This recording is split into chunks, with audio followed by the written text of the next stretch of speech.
antara jawapan yang menarik seperti dihuraikan oleh Al-Imam Al-Alusi, Mahmud Al-Alusi tafsirnya, ini adalah melibatkan furu'iyah dan juga usuliyah.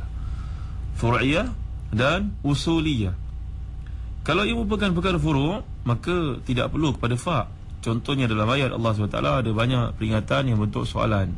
Yas'alunaka 'anil khamri wal maisir qul fihima ithmun kabir. Di sini tidak didatangkan huruf faqul. Dalam surah Al-Baqarah pula berkaitan dengan nafaqah, wa yas'alunaka madza yunfiqun qulil 'afu. Mengapa Allah SWT tak sebut faqul 'afu? Dalam surah Al-Anfal pula Allah jelaskan, yas'alunaka 'anil anfal qulil anfalu lillahi war rasul. Tidak ada faqul. Lagi ditanya tentang kepada Nabi SAW tentang masalah berkaitan dengan anak-anak yatim. Yas'alunaka 'anil yatama qul islahul lahum khair. Dalam surah Al-Baqarah ayat 220 contohnya. Dalam penggunaan bentuk soal jawab yang berlaku ni tak ada pula disertai dengan faqul fa. Kenapa pula dalam ayat yang sedang kita bincangkan ini, wa yas'alunaka 'anil jibal faqul yansifuha rabbi nasfa? Kata Imam Mahmud Al-Alusi, dan perkara ini adalah perkara yang sangat daqiq dari sudut bahasa Arab. Sebenarnya kalaulah perkara itu merupakan perkara-perkara furu', perkara-perkara furu', maknanya perkara-perkara cabang, bukan perkara asas dalam Islam, maka tidak perlu pada fa'. Tapi kalau ia merupakan perkara usul yang telah jelas ketetapannya atau penjelasannya dalam ayat yang lain, maka datanglah fa'. Wa yas'alunaka 'anil jibal faqul yansifuha rabbi nasfa. Mereka bertanya kepadamu tentang gunung ganang pada hari itu, wahai Muhammad, maka jawablah, ia dihancurkan oleh Allah SWT dengan sehancur-hancurnya. Kerana ayat yang lain banyak menceritakan tentang dahsyatnya perkara berkaitan dengan kiamat.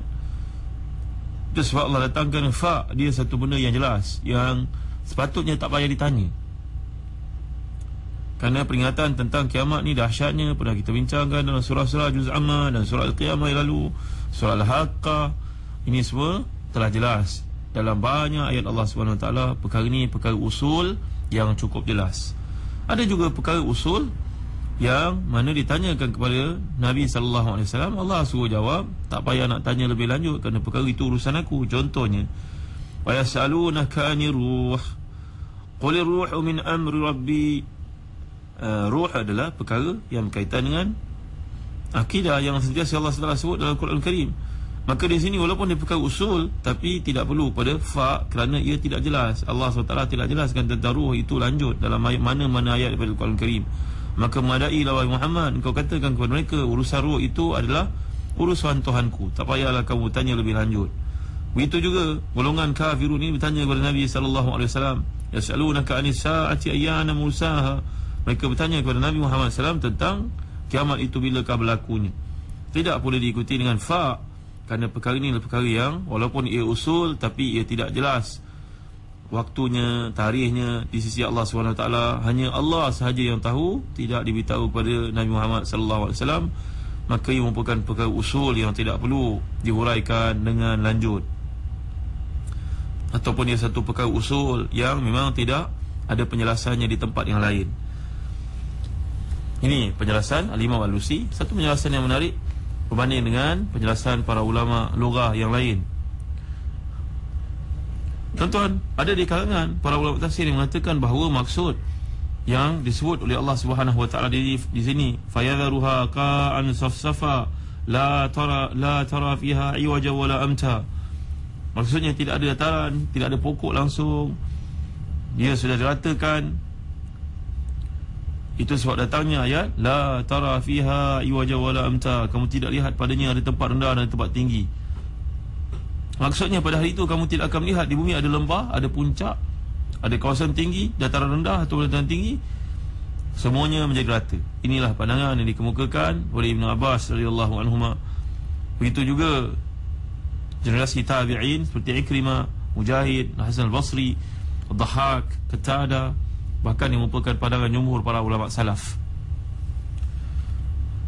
Kemudian yauma idzi yattabi'una da'iya la iwajalah. Pada hari itu mereka mendengar panggilan seruan malaikat tanpa dapat membantah apa yang diminta oleh malaikat itu. Maksudnya pada hari ini mereka melihat keadaan dan kejadian yang mengerikan. Mereka mengikuti semua saja arahan dengan cepat tanpa boleh mempertikaikan. Dan ketakutan yang amat sangat, tuan-tuan. Maka tiada siapa yang dapat mempertikaikan atau enggan menuruti perintah yang telah dikeluarkan itu.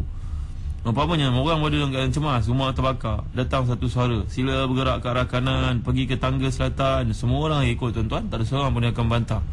Menyedari nyawa mereka ibarat berada seperti telur di ujung tanduk, maka semuanya akan pasrah. Maka demikianlah yang dikehendaki oleh Allah Subhanahu Wa Taala. Dan ayat ini mempunyai kesamaan dengan ayat ke-8 surah Al-Qamar yang pernah kita bincangkan dahulu. Muhati'ina ila da', mereka patuh dengan arahan yang dikemukakan itu. Begitu dengan surah Maryam ayat 38, asmi' bihim wa absir yawma ya'tunana.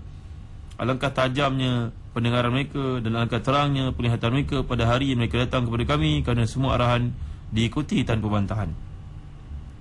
Dalam kuliah akan datang kita akan lihat ayat wa khasha'atil aswatu lirrahman fala tasma'u illa hamsa. Pada hari itu semuanya tunduk merendah kepada Allah SWT yang Maha Pengasih. Ar-Rahman adalah sifat Allah SWT.